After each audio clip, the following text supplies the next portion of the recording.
গতকালকে দেখলাম আমাদের মিস্টার হোম মিনিস্টার বলেছেন যে গণভোট বৈধ। শুনেছেন কালকে?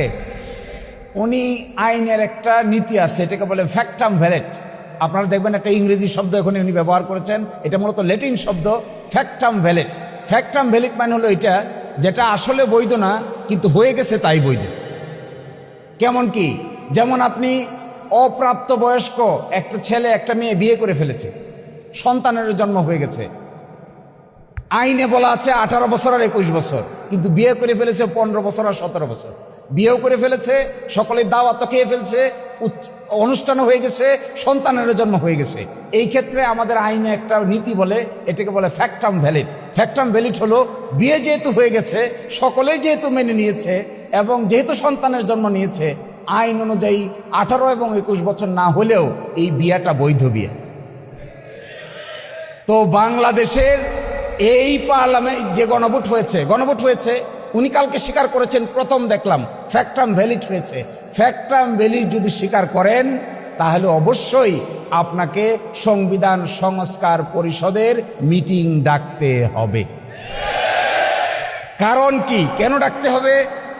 কারণ এখানে দেখেন, ফ্যাক্টাম ভ্যালিড স্বীকার করেতে বিপদেই পড়ছে। আমরা এটা নিয়ে এখন অনেক কথা বলবো। দেখেন, গণভোটে উপস্থাপিত প্রশ্নের উত্তর প্রদত্ত সংখ্যাগরিষ্ঠ ভোট সূচক হইলে কি হবে? তো স্বীকার করছেন তো গণভোট হয়েছে, বলেন এটা বৈধ তো। কালকে দেখবেন বারবার বলছেন বৈধ তো ফ্যাক্টাম ভ্যালিড, এই কারণে বৈধ তো ফ্যাক্টাম ভ্যালিড যদি বৈধ হয় তা পরবর্তী কাজ কি আপনাদের কাজ হলো গণভোটে উপস্থাপিত প্রশ্নের উত্তরে প্রদত্ত সংখ্যাগরিষ্ঠ ভোট সূচক হইলে কি করবেন? নির্বাচিত প্রতিনিধিদের সমন্বয়ে একটি সংবিধান সংস্কার পরিষদ গঠিত হইবে।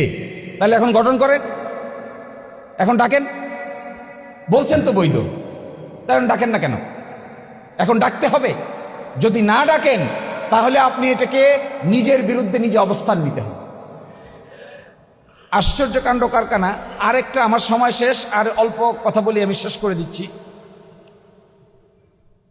দেখেন, খুবই আশ্চর্যজনক ব্যাপার। ইন্দিরা গান্ধী একসময় প্রাইম মিনিস্টার ছিলেন 1971 সালে। থাকা অবস্থায় রাজনারায়ণ নামে এক লোক ছিল, তার সঙ্গে ইলেকশনে দাঁড়ায়। ইলেকশনে দাঁড়ানোর পরে ইন্দিরা গান্ধী জিতে যায় 11,173 ভোটে ইন্দিরা গান্ধী জিতে যায়। তখন তিনি প্রাইম মিনিস্টার। রাজনারায়ণ গিয়া হাইকোর্টে মামলা করে যে ভুয়া ইলেকশন করে ইন্দিরা গান্ধী আমার হারাই দিচ্ছে। হাইকোর্ট বলে কথা ঠিক, ইলেকশন ভুয়া, ইন্দিরা গান্ধী ভোট জালিয়াতি করে রাজনারায়ণকে হারিয়ে দিয়েছে। এর বিরুদ্ধে ইন্দিরা গান্ধী প্রাইম মিনিস্টার তখন সুপ্রিম কোর্টে আপিল করে। সুপ্রিম কোর্টে আপিল করলে পরে সুপ্রিম কোর্ট আপিল পেন্ডিং থাকা অবস্থায় ইন্দিরা গান্ধী সংবিধান পরিবর্তন করে ফেলে। যেহেতু প্রাইম মিনিস্টার, ভারতের ইতিহাসে সবচাইতে চাতুরীপূর্ণ কাজ এটা। তার বিরুদ্ধে মামলা, হাইকোর্টে মামলা হেরে গেছে। এই সময় সংবিধান সংশোধন করে বলতেছে নির্বাচন নিয়ে কোনো আইন কিংবা কোনো আদালত কোনো ধরনের কোনো আদেশ দিতে পারবে না। সুপ্রিম কোর্ট বলছে এই যে সংশোধনী আপনি করলেন, সংশোধনী করে এই কথা বললেন যে কোনো আদালতে প্রশ্ন উত্থাপন করা যাবে না, এই সংশোধনীকে ভারতের সুপ্রিম কোর্ট অসাংবিধানিক ঘোষণা করে দিল। ইন্দিরা গান্ধী কিন্তু তখন সিটিং প্রাইম মিনিস্টার। একটা বিরাট ক্রাইসিস দেখা দিল। আমার মনে হয় এখন আমাদের আদালতে যে জিনিসটা পেন্ডিং আছে, গতকালকে ওনারা বলেছেন যে আদালতে পেন্ডিং আছে, আগামী 19 তারিখে আদালত খুলবে। খোলার পরে আমরা আশা করছি সংবিধান সংস্কার বাস্তবায়ন আদেশের প্রশ্ন উত্থাপিত হবে।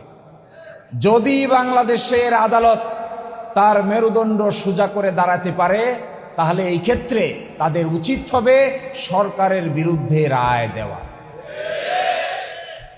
গণ অভ্যুত্থান কি সংবিধান মেনে হয়? জগতে কোথাও শুনছেন কেউ এই কথা বলে যে গণ অভ্যুত্থান হয়েছে সংবিধান মেনে?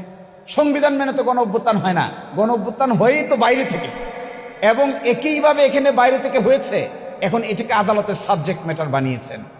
আমি আপনাদেরকে লাস্ট অনুরোধটুকু এটাই করার, আমার কনক্লুশনটা এটা যে যদি গণভোটের ফলাফল মেনে নিয়ে